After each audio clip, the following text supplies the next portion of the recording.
دكتور محسن بن زكور، أخصائي في علم النفس الاجتماعي، شكرا على هذه التوضيحات، كنت معنا مباشرة من المحمدية. ودائما ارتباطا بالشأن التربوي واستعدادا للدخول المدرسي المقبل، انطلق برنامج تكوين مهم يستهدف 32 ألف أستاذة وأستاذ عبر جهات المملكة بهدف توسيع نموذج مؤسسات الريادة، وذلك بإضافة 2000 مدرسة عمومية ابتدائية ستستوعب ما يقارب 1,000,000 تلميذ وتلميذة.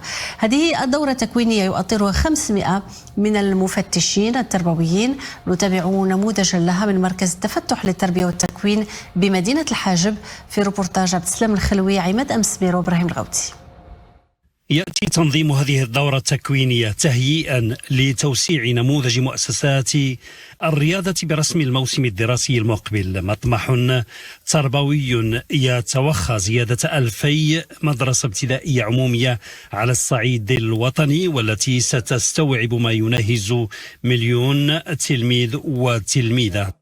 من خلال التكوين ديال هاد الأساتذة تنهيئهم باش يكونوا يواكبوا التلاميذ في تفعيل ممارسات بيداغوجية تربوية جديدة، ومنها ممارسة اللي هي متعلقة بالطغل، أي التعليم حسب المستوى المناسب.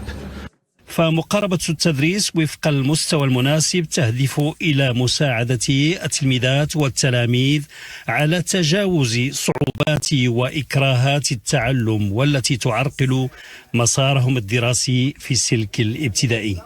هذا المشروع اللي حامل مجموعة من الإصلاحات للمدرسة المغربية، الهدف ديالو الأساسي هو محاربة التأثرات المتراكمة عند المتعلمين واللي تلاحظوها في المدرسة المغربية. بالنسبة لنا احنا كأساتذة فهو مفيد جدا أننا نتعرفوا على هذه الطريقة هذه وقبل ما نبداو بالعمل بها. إذن فالمؤسسة ديالنا معنية حتى هي بالتدريس الموسم المقبل إن شاء الله بالطريقة ديال التدريس حسب المستويات. الهدف إذن إرساء نموذج جديد لمدرسة عمومية تحقق النجاح والتميز. فهذه الدورة التكوينية انخرط فيها وفي هذه المرحلة الثانية ما مجموعه 16 ألف أستاذة وأستاذ على المستوى الوطني، فرصة لتمكين هؤلاء الأطر من آليات تحسين ممارستهم المهنية داخل الفصل الدراسي